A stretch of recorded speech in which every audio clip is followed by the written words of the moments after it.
नगरी हरिद्वार में ऊंच नीच के भेदभाव को भुलाकर सब एक साथ पतित पावनी गंगा में डुबकी लगाते हैं।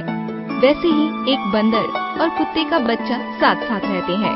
कुत्ते और बंदर को एक दूसरे का दुश्मन माना जाता है, लेकिन धार्मिक संदेश देने वाली इस नगरी में लोग इन दोनों के प्यार को देखकर हैरान हैं और लोगों का मानना है कि अवश्य ही इन दोनों का दुश्मनी के पिछले जन्म का कुछ हिस्सा रहा होगा, तभी इन दोनों में इतना प्यार है। अजीब सी बात है, थोड़ा लीक से हटकर है। बंदर और कुत्ते में बैर होता है, लेकिन यहाँ पर देखने को मिल रहा है बंदर कुत्ते के पिल्ले को ऐसे पकड़ जाए अपने बच्चा को समझ करके, तो थोड़ा विचित्र चीज देखने को मिल रही है। एक मिसाल देखने को मिल रही है, लोगों का उत्सुकता बनी है लोगों के अंदर।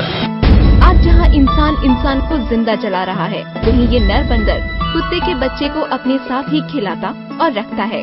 इस अनोखे प्यार को देखने वालों की भीड़ जब ज्यादा हो जाती है तो ये बंदर बच्चे को लेकर पेड़ पर चढ़ जाता है और ये मासूम कुत्ते का बच्चा भी बंदर को अपनी माँ की तरह प्यार करता है और उसकी हर बात मानता है। इससे प्यार वाली एक बात आ रही है कि वो बंदर खुद भी केले का सेवन कर रहा है, खा रहा है, और साथ में कुत्ते के बच्चे को भी वो ब्रेड वगैरह बंद वगैरह के पीस को खिला रहा है। कल से उसने सुरक्षित रखा हुआ है और ये मिसाल पैदा हो रही है कि जानवरों में इतना प्यार है, जबकि मेरा ख्याल इंसानों में कम है, जानवरों में ज्यादा है। बहुत अच्छा लग रहा है, लोग बहुत हजारों की तादाद में लोग इसे देख के गए हैं। आज जहाँ इंसानियत हैवानियत में बदलती जा रही हो, वहीं ये बेजुबान दुश्मन होते हुए भी प्यार से रहने का एक संदेश दे रहे हैं। जरूरत है इसे अपनाने की, और अगर हम ऐसा कर पाते हैं तभी मानवता और इंसानियत जिंदा रह पाएगी। हरिद्वार से न्यूज़ 1 इंडिया के लिए सरिता रानी की रिपोर्ट।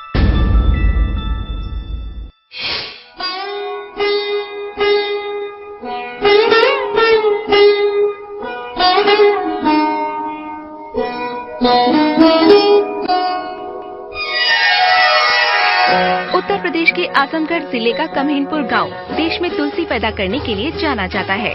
घर के आंगन में पूजी जाने वाली तुलसी अब किसानों के खेतों तक पहुंच गई है। यहाँ के किसान इसे मुख्य फसल के रूप में पैदा करते हैं। वैसे तो तुलसी की 150 से ज्यादा प्रजातियाँ हैं, लेकिन हर्बल दवा बनाने वाली कंपनियाँ मुख्यतः श्यामा, रामा और वना तुलसी की ही मांग ज्यादा करती हैं। इसीलिए ये किसानों को प्रशिक्षित और जागरूक भी बना रही हैं। किसानों का कहना है कि तुलसी की खेती में ज्यादा लागत भी नहीं आती और इसमें इस्तेमाल होने वाली गोबर व केंचुए की खाद गांव में ही मिल जाती है। किसानों को एक नई फसल मिल गई यहाँ। पहले जो पारंपरिक अपनी खेती करते थे, जैसे गेहूँ, धान, बाकी गन्ना वगैरह, उनको नई फसल मिल गई, उससे उनको काफी लाभान्वित है किसान। मैं तुलसी तेरे आंगन की। जी हाँ, आंगन में पूजे जाने वाली तुलसी को अब किसानों ने मुख्य फसल के रूप में अपनाया है। किसान तुलसी की पत्तियों और बीज को कूटकर सुखा लेते हैं। हर्बल दवा और क्रीम बनाने वाली कंपनियों को 80 से 90 रुपए प्रति किलोग्राम के हिसाब से बेच देते हैं, जिससे इन्हें पारंपरिक फसलों के मुकाबले तुलसी से ज्यादा आमदनी हो जाती है। मिट्टी यहाँ तुलसी की योग्य है और हम लोगों को तुलसी में बहुत अच्छा फायदा होता है। एक बीघे में लगभग 18 से 20 हजार रुपए का होता है। अन्य फसलों की अपेक्षा पैदावार तुलसी की बहुत अच्छी होती है। तुलसी की लहलहाती फसल से अंदाजा तो हो जाता है कि घरों के गमलों में पूजी जाने वाली तुलसी कई किसानों का परिवार पाल रही है, और वो दिन दूर नहीं जब आसाम के चाय बागानों की तरह आजमगढ़ में तुलसी के बागान होंगे। आजमगढ़ से न्यूज़ 1 इंडिया के लिए संजीव शर्मा की रिपोर्ट।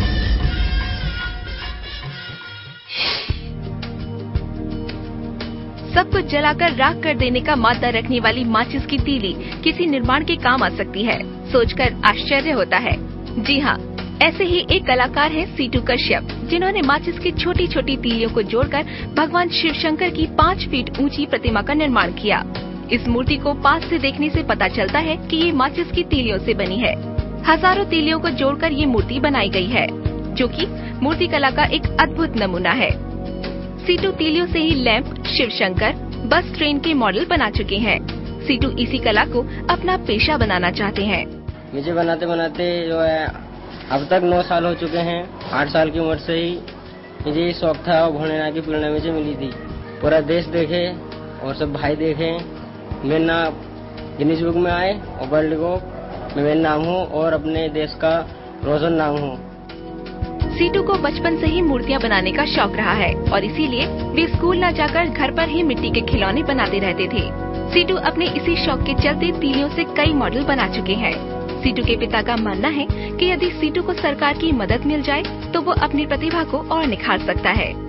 सीटू जो है ये बचपन में पहले गांव में गारे के जनरेटर, गुड़िया और बहुत से सामान बनाता था धार्मिक। उसके बाद में फिर ये सीमेंट पाया गया, सीमेंट पे आने से फिर माटी किलो के आइटम पाया गया और कुछ ये चाहता है कि मुझे थोड़ी सी मदद मिले सरकार से तो अपना देश का नाम बढ़ाऊं और आगे बढ़ूं और जो भी इच्छा से जो सरकार बनवाना चाहती है वो भी मैं इच्छा से बना सकता हूं। हमारे देश में ऐसी कितनी ही प्रतिभाएं हैं जो गुमनामी के अंधेरे में जी रही हैं। जरूरत है उनको तलाशने या तराशने की, जिससे वे वो मुकाम हासिल कर सके जिसकी वो हकदार हैं।